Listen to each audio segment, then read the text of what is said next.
The Night Before Christmas.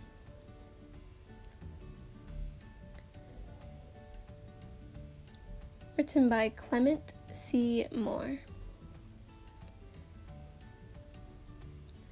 It was the night before Christmas when all through the house, not a creature was stirring, not even a mouse.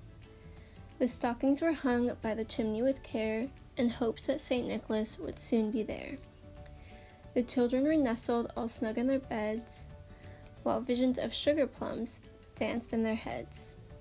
Mom in her kerchief and I in my cap had just settled our brains for a long winter's nap, when out on the lawn there arose such a clatter, I sprang from my bed to see what's the matter. Away to the window I flew like a flash, tore open the shutters and threw up the sash. To the moon on the breast, to the new-fallen snow, gave a lustre of midday to the objects below, when what to my wondering eyes did appear but a miniature sleigh and 8 tiny reindeer, with a little old driver so lively and quick, I knew in a moment that must be Saint Nick.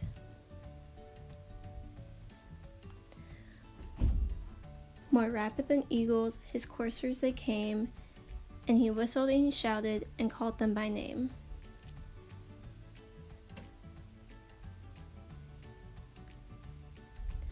Now Dasher, now Dancer, now Prancer, and Vixen.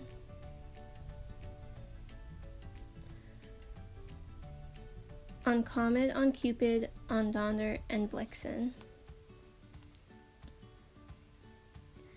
To the top of the porch, to the top of the wall, now dash away, dash away, dash away all.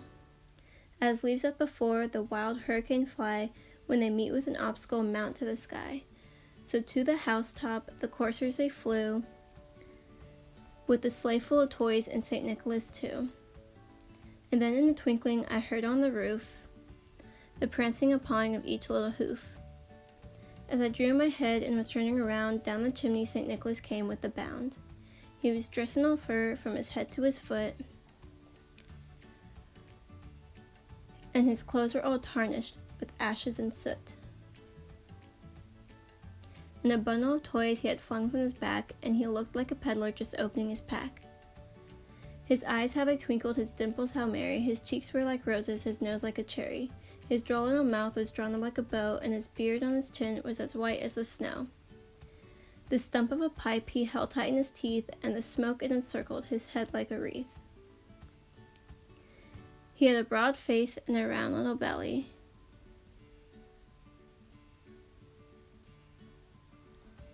that shook when he laughed like a bowl full of jelly.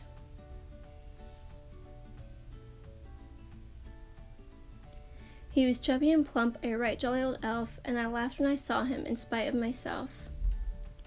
A wink of his eye and a twist of his head soon gave me to know I had nothing to dread.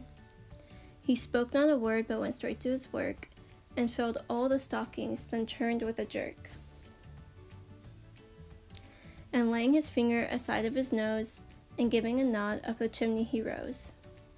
He sprang with the sleigh, and his team gave a whistle, and away they all flew like the down of a thistle. But I heard him exclaim, he drove out of sight, Happy Christmas to all, and to all a good night.